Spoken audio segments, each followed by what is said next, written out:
நம்ம 8வது அத்தியாயம் அக்ஷர பிரம்ம யோகத்துடைய சம்மரி இன்னைக்கு பார்த்துருவோம், சுருக்கத்தை பார்த்துருவோம். அடுத்த வாரம் நமக்கு சிவராத்திரியாக இருக்கனால கிளாஸ் இருக்காது, கிளாஸ் கிடையாது. அதுக்கு அடுத்த வாரம் நீங்கள் கருத்தரங்கம் வச்சுக்கலாம். இந்த இப்போ 8வது அத்தியாயத்துக்கு பேர் மறக்கக்கூடாது. கீதை ஃபுல்லாக மனப்பாடம் பண்ணலைனாலும் அத்தியாயம் பேராது எல்லாருக்கும் கொஞ்சம் ஞாபகம் இருக்கணும். அட்லீஸ்ட் படிக்கும்போதாவது ஞாபகத்தில் இருக்கணும். 8வது அத்தியாயம் படிக்கும்போதாவது ஞாபகத்தில் இருக்கணும். இது பேர் தெரியும் நமக்கு, அக்ஷர பிரம்ம யோகம். முதல் 6 நம்ம பிரதம ஷட்கம்னு சொன்னோம். ஷட்கம்னா 6, ஷஷ்டி அப்படிங்கிறோம். ஷஷ்டினா 6 வந்து ஷட்கம் அப்படின்னா முதல் 6 அத்தியாயத்தை ஷட்கம்னு சொல்கிறோம். அதில் வந்து நமக்கு கர்மயோகம் வலியுறுத்தப்பட்டது. 2வது ஷட்கம், இதில் வந்து நமக்கு உபாசனை அதிகமாக வலியுறுத்தப்படுகின்றது. 3ஆவதாக வருகின்ற திருத்தீய ஷட்கம்னு சொல்லுவோம். பிரதம ஷட்கம், த்விதீய ஷட்கம், திருத்தீய ஷட்கம்.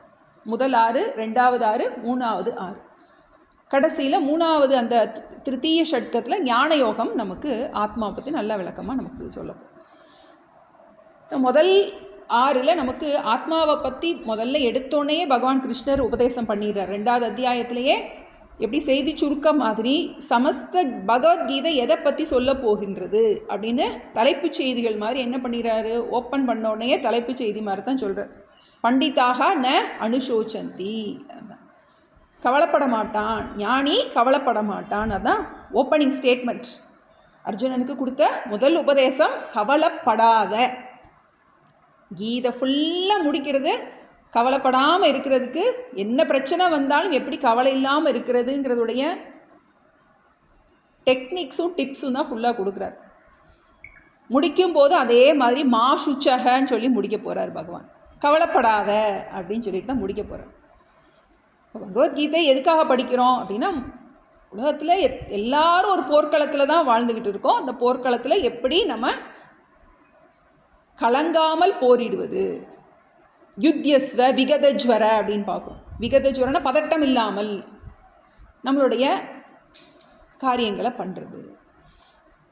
முதல் 6ல் நமக்கு எடுத்தோடனே ஆத்ம தத்துவத்தை சொல்லிட்டாரு. அதுக்கு தகுதியை கொடுக்கக்கூடிய கர்மயோகம் நல்லா விளக்கப்பட்டது. கர்மயோகம் அப்படின்னாலே ஈஸ்வர அர்ப்பண புத்தி, ஈஸ்வர பிரசாத புத்தி. உன்னுடைய கவனத்தை செயலில் மட்டும் வை, பலன் எப்படி வந்தாலும் அதை நீ ஏற்றுக்கொள். அதான் நமக்கு குறிப்பான சாரம். இப்படி பண்ண பண்ண என்ன ஆகும், எதுக்காக நான் அப்படி பண்ணணும், பலனில் பற்று இல்லாமல் எதுக்காக நான் அந்த காரியம் பண்ணணும், ஏன் நான் ஆசைப்பட்டு பண்ணுறேனே அப்படின்னு கேட்கலாம்.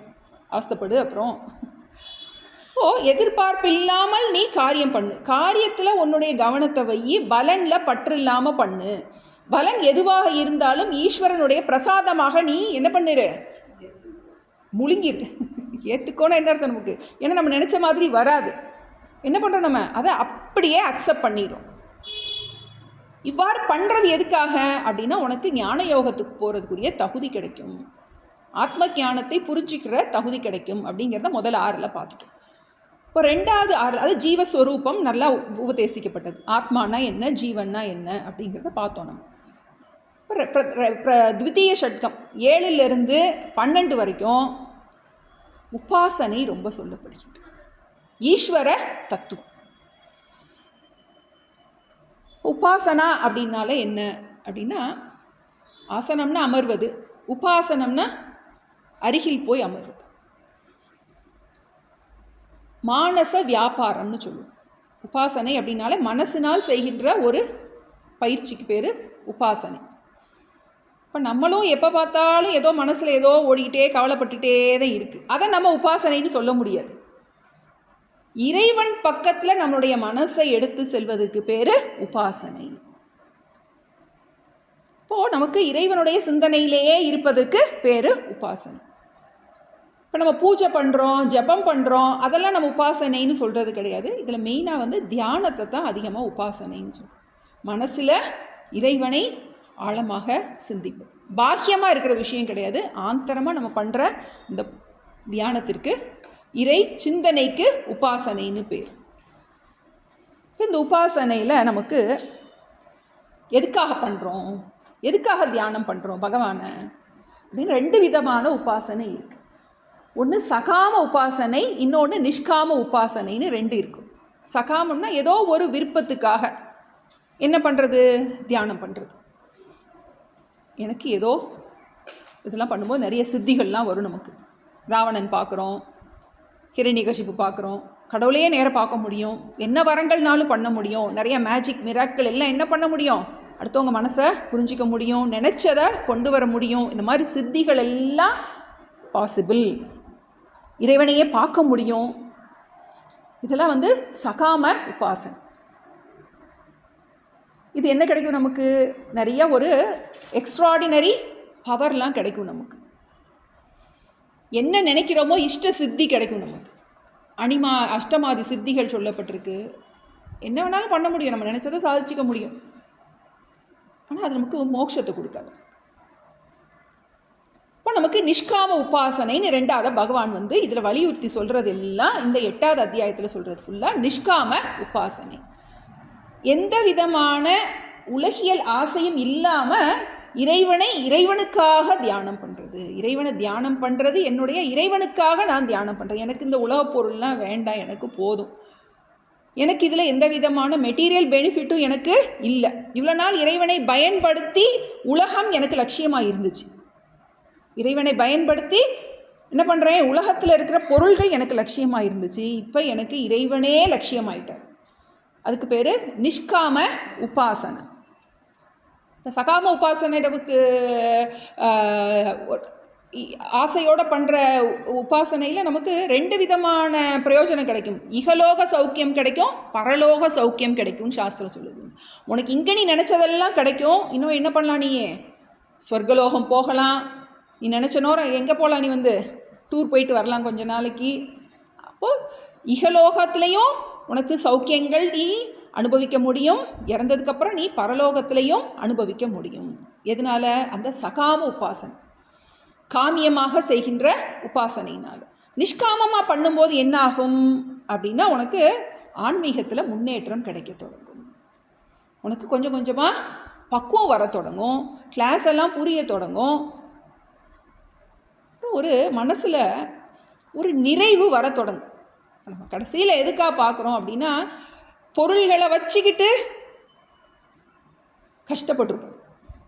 இப்போ இது என்ன ஆக போகுது அப்படின்னா, பொருள்கள் மேலே பற்று இல்லாமல் நம்ம மனசில் ஒரு நிறைவு நாளுக்கு நாள் கூடுவது. அதுதான் நமக்கு கிடைக்கிற பெனிஃபிட். என்னென்னா நினச்சது நடந்தாலும் நடக்கலைனாலும் நம்ம என்ன பண்ண மாட்டோம், ஆடி போக மாட்டோம். ஆள் மனசில் ஒரு அமைதி கொஞ்சம் கொஞ்சமாக கூட தொடங்கும். நம்மளுடைய என்ன பண்ணலாம், நம்மளுடைய முன்னேற்றத்தை நம்மளே பார்க்க முடியும். இப்போ பகவான் சொல்கிறது இந்த சகாம உபாசனையை இதில் சொல்லலை. ஏதோ ஒரு தேவைக்காக பகவானை தியானம் பண்ணுறதை பற்றி சொல்லலை. அவர் இங்கே வலியுறுத்தி சொல்கிறது நிஷ்காம உபாசனையாக சொல்கிறார்.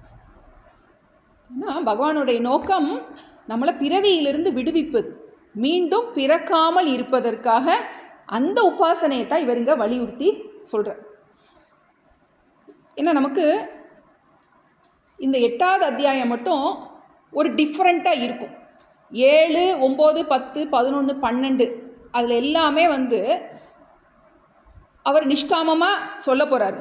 உபாசனையில் அது ஒரு வித்தியாசமாக சொல்ல போகிறார். இப்போ இது மட்டும் ஆத்ம தத்துவமே வரப்போகிறது கிடையாது. ஃபுல்லாக இந்த ஜீவனுடைய ட்ராவலை பற்றியே சொல்ல போதும். இறந்ததுக்கப்புறம் இந்த ஜீவன் என்ன கதியெல்லாம் அடைகிறான், என்னென்ன விதமான மோட்சம் எல்லாம் இருக்குது அப்படின்னு. இது மட்டும் இறந்ததுக்கப்புறம், மற்ற இதில் எல்லாமே வாழும்போதே நீ எப்படி மோட்சத்தை அடைகிறதுங்கிறத தான் சொல்ல போகிறாரு. பகவானுக்கு இதில் இஷ்டமே கிடையாது. நீ இந்த லோகத்துக்கு போய் அந்த லோகத்துக்கு போய் இப்படி உயிரை விடுறது இஷ்டம் கிடையாது. பட் இதெல்லாம் இருக்குன்னு சொல்கிறார். அவரோட லட்சியம் என்ன, நீ நன்றாக சாஸ்திரத்தை படித்து நீ இப்போவே இங்கேயே ஞானத்தோடு இருக்கணுங்கிறது தான் லட்சியம். இந்த 8வது அத்தியாயம் மட்டும் சப்போஸ் உனக்கு கிடைக்கலைன்னா இந்த மாதிரிலாம் இருக்குது அப்படிங்கிறத இது நம்ம இன்ஃபர்மேஷனாக தான் எடுத்துக்கணுமே ஒழிய நமக்கு இது லட்சியம் கிடையாது. ஏன்னா சில பேருக்கு எப்படி இருக்கும் அப்படின்னா, நிஷ்காம உபாசனை பண்ணும்போது ஆசை இல்லாமத்த உபாசனை பண்ணுவாங்க, இறைவனை இறைவனுக்காகவே உபாசனை பண்ணுவாங்க. ஆனால் அவங்களுக்கு ரொம்ப பக்தி பண்ணுவாங்க. ஆனால் அவங்களுக்கு ஞான யோகத்துக்கு வர்றக்கூடிய தகுதி ஏதோ ஒரு புண்ணியம் குறையா இருக்கும் அவங்களால. அவங்களுக்கு குரு பிராப்தி இல்லாமல் இருக்கலாம். நீங்கள் சொல்றீங்க, சில பேர் சொல்லுவாங்க, இல்லை எனக்கு இதுவே நல்லா இருக்குது, எனக்கு பாராயணம் நல்லா இருக்குது, எனக்கு தேவாரம் படிக்கிறதே நல்லா இருக்குது, எனக்கு இதுவே நல்லா இருக்குது. நல்லவங்க தான் நம்ம எதையும் குறை சொல்ல. ஆனால் இதில் ஒரு ஆர்வம் வராது. எனக்கு இதுவே நல்லா இருக்குது, கோயில் போகிறதே நல்லா இருக்குது, எதுக்கு கீதை கிளாஸ்க்கெலாம் கூப்பிடாதீங்க, எனக்கு புரிய மாட்டேங்குது அப்படிம்பாங்க. யாருமே முதல்ல வந்தோடனே புரிஞ்செல்லாம் வர்றது கிடையாது. கொஞ்சம் புரியாமத்தே இருக்கும். அப்புறம் வர வர வர டேர்ம்ஸ் எல்லாம் என்ன ஆக தொடங்கும், புரிய தொடங்கும். ஆனால் அவங்களுக்கு ஒரு ருச்சி வராமல் இருக்கலாம், அப்படி இல்லாட்டி வாய்ப்பு கிடைக்காம இருக்கலாம், அப்படி இல்லாட்டி நல்ல ஒரு டீச்சர் கிடைக்காம இருக்கலாம். தகுதி இருந்தால் கூட, ஆனால் நல்ல ஒரு நிஷ்காம நல்ல பக்தி பண்ணியிருப்பாங்க. இப்போ அவங்களுக்கெல்லாம் என்ன கதி அப்படிங்கிறது தான் இந்த 8வது அத்தியாயத்தை பகவான் சொல்கிறேன். நமக்கு எதுக்காக படிக்கிறோம் அப்படின்னு தெரிஞ்சுக்கணும். இதில் நமக்கு சொல்ல போகிற முக்திக்கு பேர் கிரம முக்தின்னு பேர். இறந்ததுக்கப்புறம் எனக்கு இது ஒரு தத்துவம் புரியாதவன் என்ன பண்ணுறான், சொர்க்கலோகத்துக்கு போகலாம், அப்படி இல்லாட்டி பிரம்மலோகத்துக்கு போகலாங்கிறத நம்ம பார்த்துக்கிட்டு இருக்கோம். இப்போ இதில் முதல் 1லேருந்து 4 வரைக்கும் அர்ஜுனன் என்ன பண்ணா, போன சாப்டரில் முடிக்கும்போது பகவான் 7 கேள்விகளோடு முடித்தாருன்னு பார்த்தோம். அந்த 7 கேள்விகளை தான் பகவான் ஓப்பனிங் ஸ்டேட்மெண்ட்டாக என்ன பண்ணுறான், முதல் 2 ஸ்லோகத்தில் கேள்வி கேட்டான். 7 கேள்வி திரும்ப அதை ஞாபகப்படுத்திக்கிடுவோம். அத்தியாத்மம்னா என்ன, அதிபூதம்னா என்ன, அதி தெய்வம்னா என்ன, அதி யஜ்ஞம்னா என்ன, பிரம்மம்னா என்ன, கர்மம்னா என்ன, பிரயாண காலத்தில் மரண சமயத்தில் எப்படி நம்ம மரணிக்கணும் அப்படின்னு 7 கேள்விகள் கேட்டான். இந்த பகவான் 3வது 4வது ஸ்லோகத்தில் முதல் 6 கேள்விக்கு சுருக்கமாக விளக்கம் சொன்னார் அப்படின்னு பார்த்தோம். 1 வேர்ட் ஆன்சராக சொல்லிட்டார். 2 ஸ்லோகத்தில் 6 கேள்விக்குரிய பதில். அத்தியாத்மம்னா என்ன, பிரம்மம்னா என்ன அப்படிங்கிறதுக்கு நம்ம எப்படி புரிஞ்சிக்கலாம் அப்படின்னா, ரெண்டுமே சைத்தன்யத்துடைய அம்சம்தான். அத்தியாத்மங்கிறதும் பிரம்மங்கிறதும் சைத்தன்ய அம்சம்தான். அக்ஷரம் பிரம்ம அப்படின்னு அதான் சொன்னார். பிரம்மத்துக்கு பேர் அக்ஷரம், அழியாதது அக்ஷரம் பிரம்ம. அது சர்வகதமாக இருக்கும்போது அதை பிரம்மம்னு சொல்கிறோம். ஒரு சரீரத்தில் வெளிப்படும் போது அதை என்ன சொல்கிறோம், அத்தியாத்மம்னு சொல்கிறோம். இப்போ ஒரே ஆள் ஒருத்தர் அப்பான்னு கூப்பிடுறாரு, ஒருத்தர் சித்தப்பான்னு கூப்பிடுறாரு. அந்த ஒரே ஆளைத்தான் 2 பேர் சொல்லி நிறையா பேர் சொல்லி கூப்பிடுறோம், மாமான்னு சொல்கிறாங்க. இந்த மாதிரி என்ன பண்ணுறோம், ஒரே ஆளை வேறு வேறு கோணத்தில் நம்ம அப்போ திருஷ்டி தான் மாறுதே ஒழிய பர்சன் மாறுறது கிடையாது. அதே மாதிரி அத்தியாத்மங்கிறதும் பிரம்மங்கிறதும் வேறு வேறு கிடையாது. அதை சமஷ்டியில் சொல்லும்போது பிரம்மம்னு சொல்கிறோம். அத்தியாத்மம் அல்லது ஆத்மாங்கிறது நமக்கு வியஷ்டியில் சொல்லும்போது, ஒரு வியக்தியில் வெளிப்படும் போது அதை நம்ம அத்தியாத்மம்னு சொல்கிறோம். அதிபூதம்னா இந்த பஞ்சபூதமான இந்த பிரபஞ்சத்துக்கு பேர் அதிபூதம். அதிதெய்வம்னா இந்த பஞ்சபூதமான இந்த ஜெகத்தை சிருஷ்டி செய்து பிளான் பண்ணி இதை உண்டாக்கிய அந்த சமஷ்டி மனசுக்கு பேர் அதிதெய்வம். அதியஜ்ஞம்னா என்ன அப்படின்னா, எந்த ஒரு தத்துவம் நம்ம எல்லாரையும் சிசிடிவி மாதிரி என்ன பண்ணுது, வாட்ச் பண்ணிக்கிட்டே இருக்கு. இப்போ கர்ம பல தாத்தா அப்படிங்கிறோம். எதையும் மறைக்க முடியாது. நம்ம செய்கிற காரியம் மட்டும் கிடையாது, நம்மளுடைய தாட்ஸ், எண்ணத்தின் தரம் கண்டு பலன் தருவான் அப்படின்னு பாடும். நம்மளுடைய தாட் முதற்கொண்டு என்ன ஆகுது, அங்கே ரெக்கார்ட் ஆகுது. அதுக்கு தக்கபடி என்ன கொடுக்குது நமக்கு பலன். எப்படி வருது, மகா டிவி எல்லாரையும் ஏமாத்திடலாம் உலகத்தில், என்ன பண்ண முடியாது. அந்த ஊப்பர் வாலான்னு என்னது, அந்த மகா டிவி என்ன பண்ண முடியாது. அப்புறம் தான் கர்ம பல தாத்தா என்ன பண்ணுறார், ரெக்கார்ட் பண்ணிட்டு அதுக்கு தக்கபடி பலனை கொடுக்குறாரு நமக்கு. நல்ல எண்ணம் நல்லா இருந்தால் தீயவை தீய பயத்தலால் தீயவை தீயினும் அஞ்சப்படும். தப்பு பண்ணினா கண்டிப்பாக உனக்கு தண்டனை கிடைக்கும். இப்போ இல்லாட்டியும் எப்போவாது கிடைக்கும். அதனால் தீயவை தீயினும் அஞ்சப்படுங்க. அதி யஜ்ஞம்ங்கிறது அந்த ஈஸ்வர தத்துவம், அந்த கர்மபல தாத்தா. இது கர்மன்னா எதன் அடிப்படையில் இந்த உலகம் இயங்குகின்றது அப்படின்னா, நம்மளுடைய புண்ணிய பாபத்துக்கு ஏற்றபடி தான் இந்த உலகம் இயங்குகின்றது. எக்கச்சக்கமாக அக்கிரமம் பண்ணோம்னா கொரோனா வரும். இந்த மாதிரி கொரோனா வந்தது காரணம் என்ன? நம்ம தான் காரணம். சுனாமி எதனால் வருது? நம்ம கடல் எல்லாத்தையும் நாசம் பண்ணி நம்ம மரத்தெல்லாம் வெட்டுறதுனால என்ன பண்ணுது? இந்த மாதிரி அந்த நம்மளுடைய புண்ணிய பாபங்கள் தான் கர்ம. இந்த 6 கேள்விக்கு 2 ஸ்லோகத்தில் சொல்லிட்டார்.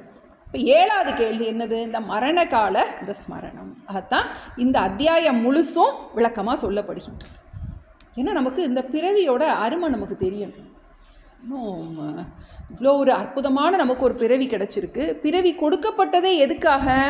இனி அடுத்து பிறக்காமல் இருக்கிறதுக்காகத்தான் பிறவியே கொடுக்கப்பட்டிருக்கு. நம்ம நினைக்கிறோம் இந்த பேரம்பேத்தியை வச்சு அனுபவிக்கிறதுக்கு, இங்கே ஊரை சுற்றி பார்க்குறதுக்கு, இதுக்காக இந்த பிறவி கொடுக்கப்படலை. பிறவாமைக்காக இந்த பிறவி கொடுக்கப்பட்டிருக்கு. அப்போ இந்த பிறவியில் நீ எப்படி சாகணும் அப்படிங்கிறத கொடுக்குற. நமக்கு இந்த முக்கியமான ஒரு இதனுடைய 7வது கேள்வி கடைசி காலத்தில் நம்ம கடைசியான எண்ணங்கள் இருப்பதனுடைய அவசியம் என்ன? ஏன் நல்ல எண்ணத்தோடு சாகணும்? அதனுடைய அவசியம் என்ன? இன்னொன்று, அதுக்கு உபாயம் என்ன? எப்படி நல்ல எண்ணத்தோட இந்த உயிரை விடுவது? அதுக்கு உபாயம் என்ன? அதுதான் அவர் சொல்கிறார். ஏன்னா நம்ம எதை நீண்ட நாள் பழகி இருக்கோமோ அதுதான் என்னாகும், அந்த சமயத்தில் வெளிவருமா. நம்ம லட்சியத்தை நம்ம எப்படி வச்சுக்கிடணும், அந்த முக்கியத்துவத்தை சொல்கிறார். ஏன்னா நமக்கு கடைசி எண்ணம் எதுவாக இருக்கோ அதுதான் நம்ம இந்த வாழ்க்கை முழுவதும் நம்ம எதை நம்ம முக்கியமாக வச்சுருக்கோங்கிறத அந்த கடைசி நிமிஷத்தில் வெளிவருமா. அப்போது உன்னுடைய அடுத்த பிறவி அதற்கு ஏற்றாற் போல இருக்கும். எதுக்காக அதை படிச்சுட்டு இருக்கோம் அப்படின்னா, இப்போ எனக்கு இந்த ஆத்மாலாம் புரியலை அப்படின்னா நீ ஈஸ்வரனை நல்லா உபாசனை பண்ணு.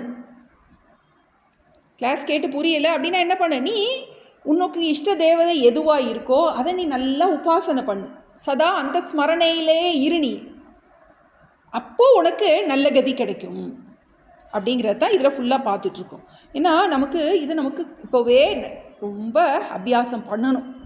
விவகாரம் இருந்தால் கூட, ஏன்னா அதுக்காக தான் அந்த காலத்தில் 4 ஆசிரமங்கள் வைக்கப்பட்டது. பிரம்மச்சரியம், கிரகஸ்தம், வானப்பிரஸ்தம், சந்நியாசம்.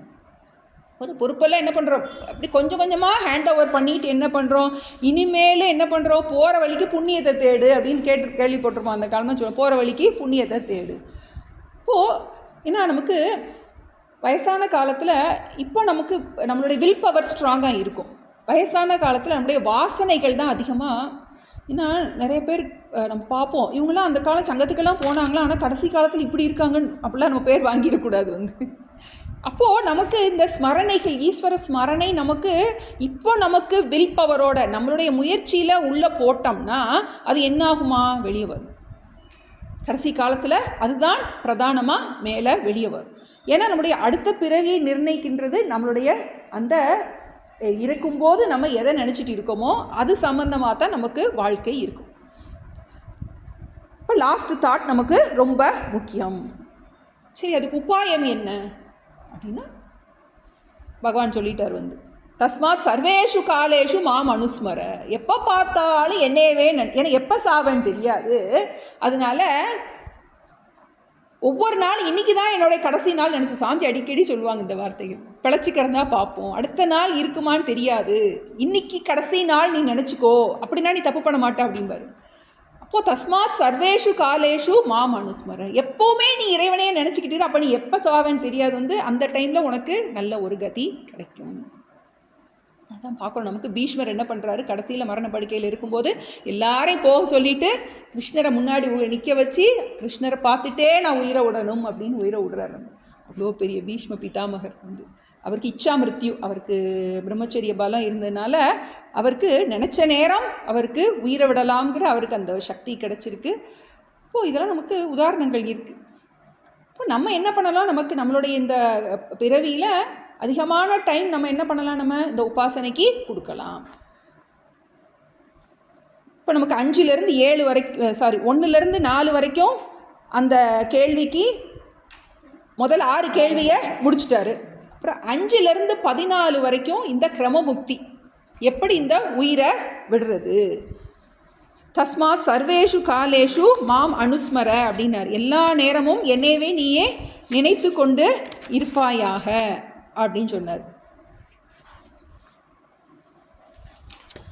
இதில் ஒரு நமக்கு இந்த கிரமமுக்தியில் யோகி எப்படி உயிரை விடுறான் அப்படிங்கிறத சொன்னார்.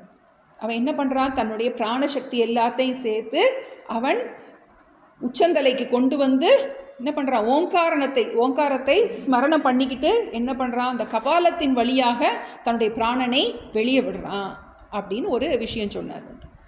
அப்புறம் 15லேருந்து 22 வரைக்கும் மனிதர்களுடைய 2 லட்சியங்கள் சொல்லப்பட்டு, 2 லட்சியம்தான் இருக்குது உலகத்தில். ஒன்று, நீயே உலகத்தை விரும்பலாம் அல்லது இறைவனை விரும்பலாம். 2 தான். நம்ம எதை தேடுறோம்?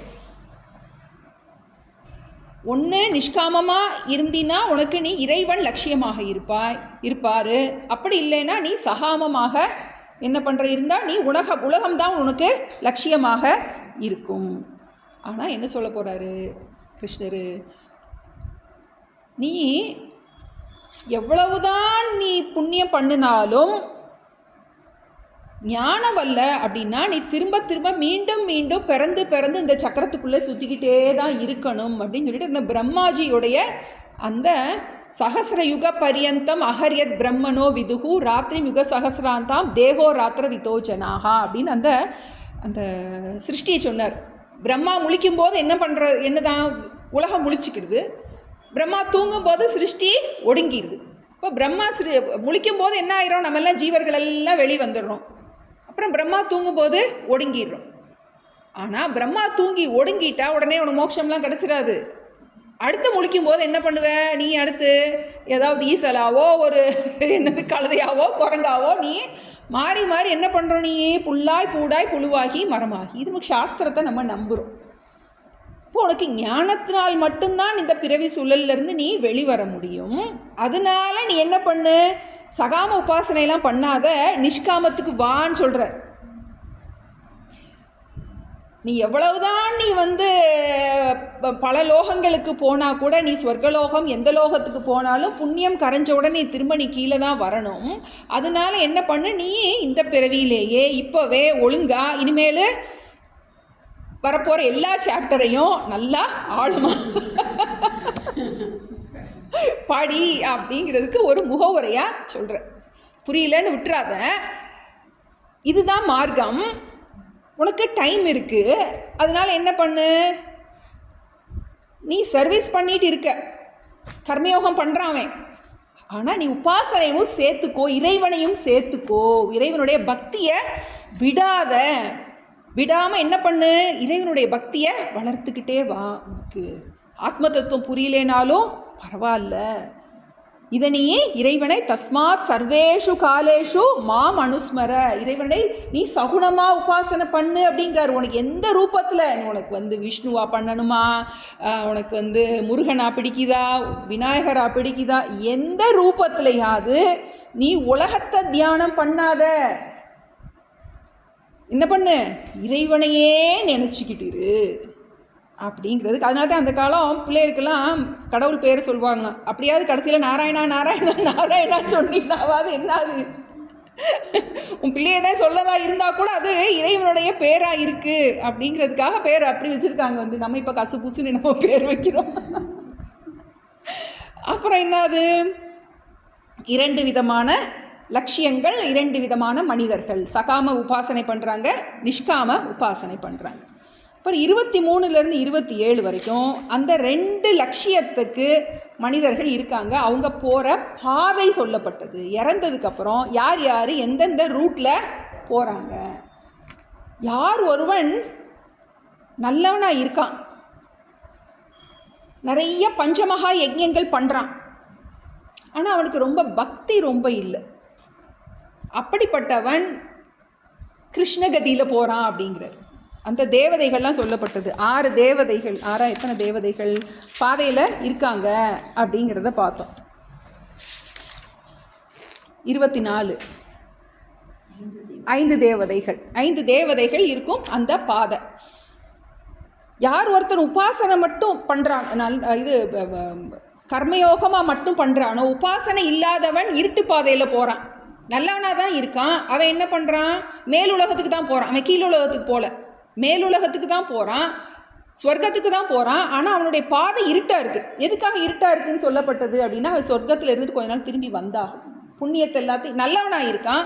அந்த நல்லவன் நல்ல காரியம் பண்ணுறதுனால அவனுக்கு நிறையா புண்ணியங்கள் சேர்ந்துருக்கு. அந்த புண்ணியத்தின் காரணமாக அவனுக்கு ஒரு சொர்க்கத்தில் ஒரு நல்ல பிளேஸ் கொஞ்ச நாள் போய், இங்கே நிறையா பிரச்சனைகள்லாம் அங்கே போய் ஃப்ரீயாக என்னது வியாதி இல்லாத சரீரம் எல்லாம் டான்ஸு எல்லாம் இருக்குன்னு சொல்லப்பட்டிருக்கு. நம்ம போதான் தெரியும்.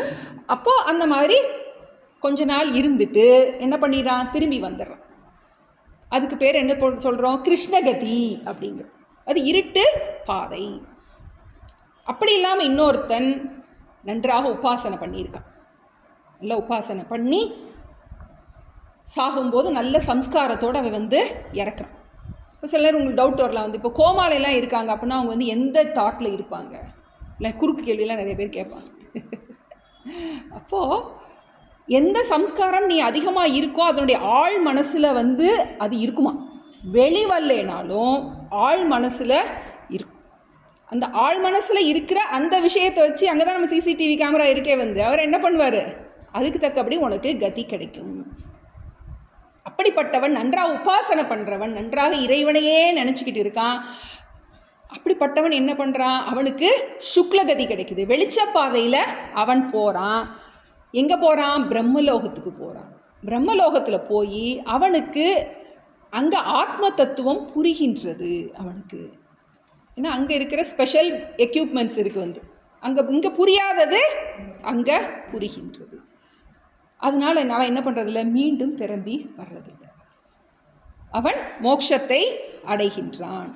இப்போ நமக்கு யாராக இருக்கணும், நம்ம அதர்மிக்கு கிடையவே கிடையாது.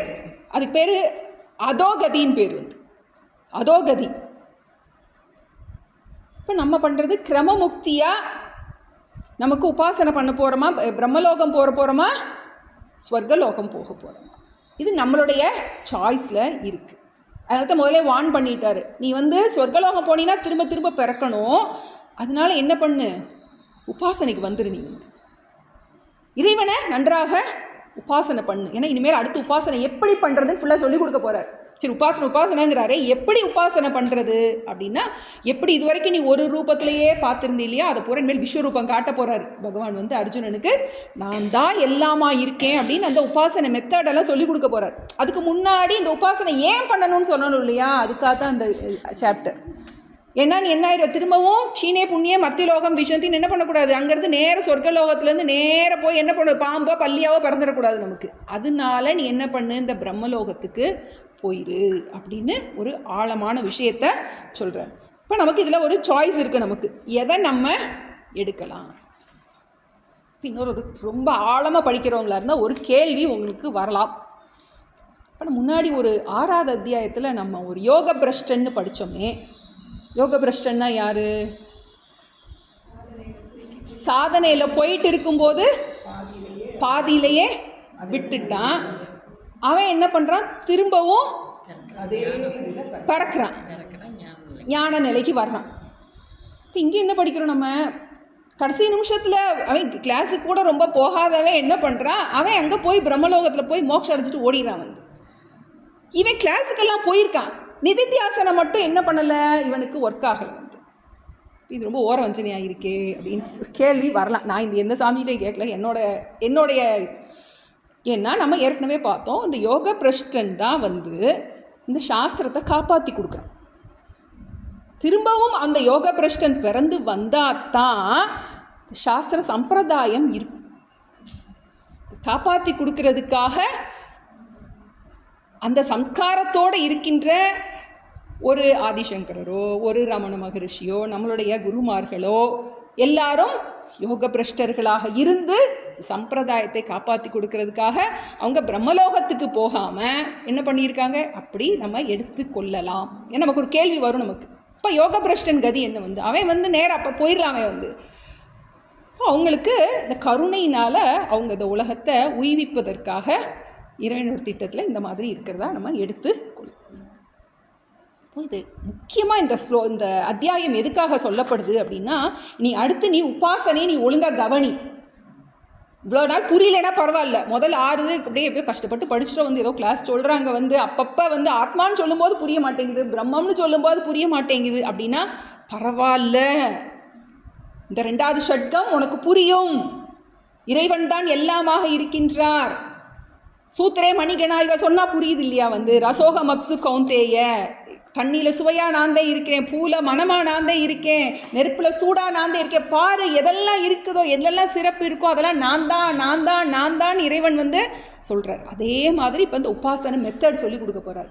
இறைவனை எப்படி தியானம் பண்ணுறது, எப்படி எல்லாமாக தியானம் பண்ணுறது அப்படிங்கிறத நமக்கு 9, 10, 11, 12 இதை பண்ண என்ன சரி எதுக்காக பண்ணணும் அப்படின்னா, இதை பண்ண என்ன ஆகும் அப்படின்னா, நம்மளுடைய விருப்பு வெறுப்பு நல்லா குறையிறத நம்ம பார்க்க முடியும். நமக்கு எரிச்சல் குறையும், நமக்கு ஒருத்தர் மேலே இருக்க கோபம் குறைய தொடங்கும், எல்லாரையும் அரவணைச்சிட்டு போகிற அந்த ஒரு விஷாலமான மனசு நமக்கு வரும். ஏன்னா அந்த விஷாலமான மனசு இருந்தால் தான் நமக்கு ஆத்ம தத்துவம் புரிய தொடங்கும்.